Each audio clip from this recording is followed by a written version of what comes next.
Will artificial intelligence replace coders? What caused Meta's slump in the stock market?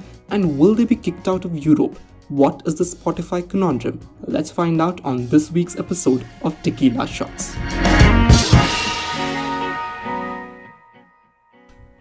This is Techila Shots. I am G1. Remember that this show brings you up to speed with everything that's happening in the world of technology. It does not matter if you missed following a story because we've got you covered. We make a start with some powerful stories from the world of medicine powered by artificial intelligence. MIT researchers have created a machine learning model that can directly predict the complex that will form when two proteins bind together. As scientists continue to battle viruses that cause COVID-19, one possible weapon is a synthetic antibody that binds with the virus's spike proteins to prevent the virus from entering a human cell. Remember that antibodies are small proteins that are generated by our immune system and combine to neutralize a virus's spike protein. However, proteins are lumpy three-dimensional structures containing multiple folds and hence can stick together in millions of combinations. Therefore, researchers must understand how exactly proteins attach to develop a successful synthetic antibody. Finding the right protein complex among countless candidates is exceptionally time-consuming. MIT researchers have now created a protein binding process that is 80 to 500 times faster than state-of-the-art software methods and often predict protein structures that are close to actual structures. This technique could help scientists better understand some biological processes involving protein interactions and can speed up the development of new medicines. DeepMind has created an AI capable of writing code to solve arbitrary problems posed to it, as proven by participating in a coding challenge and placing, somewhere in the middle. It won't be taking away any software jobs yet, but is promising and may help automate some basic tasks. The Alphabet subsidiary DeepMind tested its system against coding challenges used in human competitions and found that its program achieved an estimated rank within the top 54% of human coders.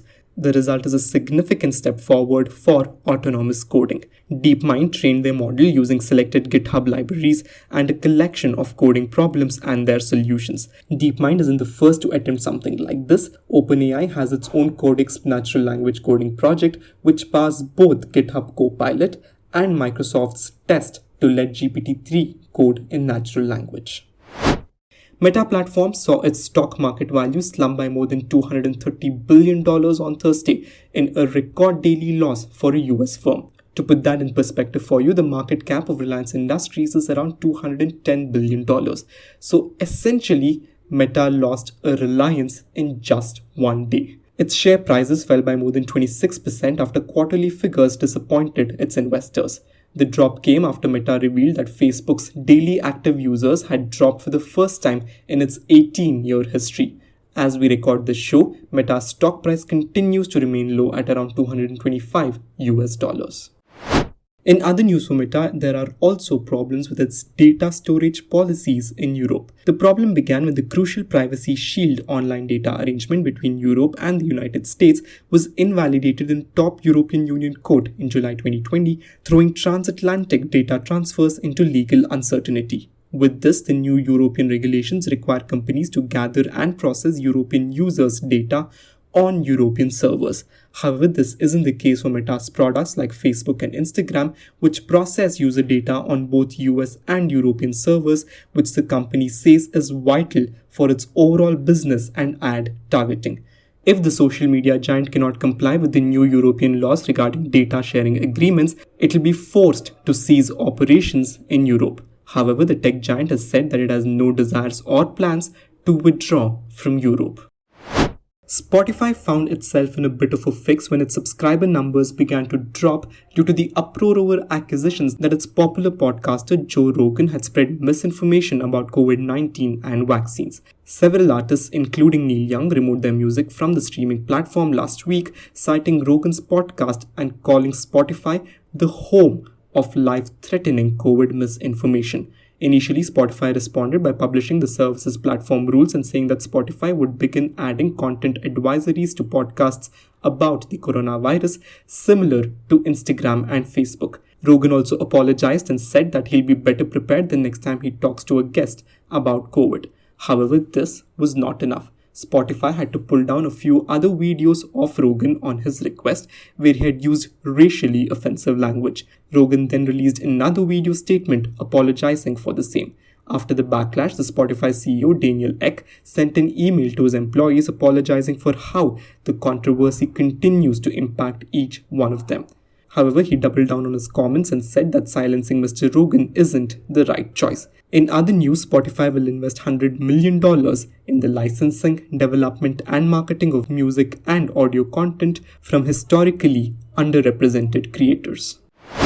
Nistil Shetty, the founder of crypto exchange WazirX, has announced a new blockchain called Shardeum. Shetty said that unlike other blockchains, Shardeum will solve for scalability and expensive transaction costs while maintaining a high level of decentralization, which he said was lacking in most blockchains today. The blockchain's name is related to sharding, which is the breaking down of a network into multiple pieces or shards so that each shard can execute transactions.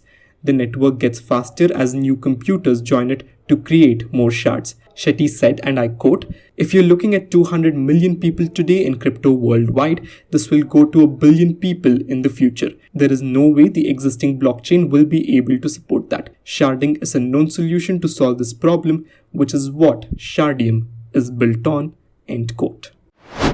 Last week, the decentralized finance platform Wormhole became the victim of the largest cryptocurrency theft of the year when an attacker exploited a security flaw to make off about $320 million. The attack seems to have resulted from a recent update to the project's GitHub repository, which revealed a fix to a bug that had not yet been deployed to the project itself. Shortly after the attack, the Wormhole team offered the hacker a bounty of $10 million to return the funds, which was embedded as a text in a transaction sent to the attacker's Ethereum wallet address. Wormhole's post-mortem incident report indicated that a signature verification vulnerability was exploited.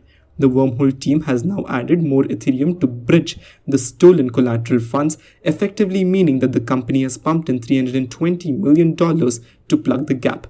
However, at this stage, it is unclear where these funds came from. The incident once again calls into question the level of security expected from DeFi projects.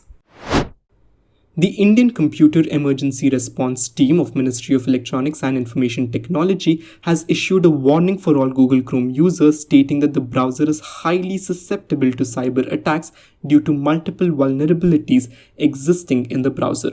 Categorizing the severity rating as high, the team noted that multiple vulnerabilities have been reported in Google Chrome, which could allow an attacker to bypass several restrictions and execute arbitrary code on the targeted system, thereby gaining full control to the browser.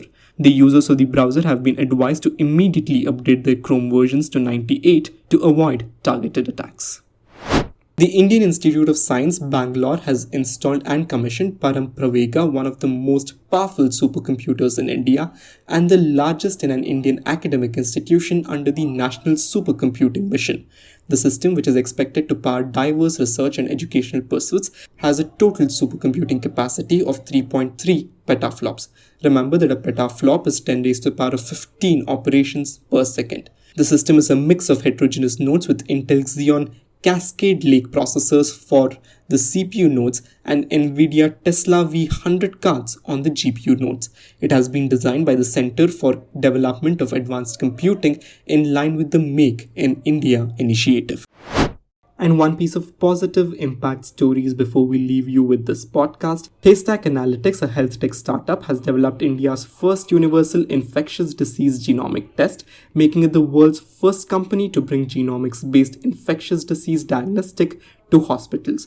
The test deploys next-generation sequencing technology to identify existing and emerging infections accurately and on time, while providing information on drug resistance to support and identify correct treatment options for patients. The company will roll out the tests over the next 3 months in partnership with hospitals and diagnostic centers across the country. We leave you with that story for the week. Remember to hit the follow button on Spotify and subscribe button on YouTube. It's your encouragement that purely keeps us going. Have a great week ahead. Have your smarty pants on. Stay safe. Goodbye.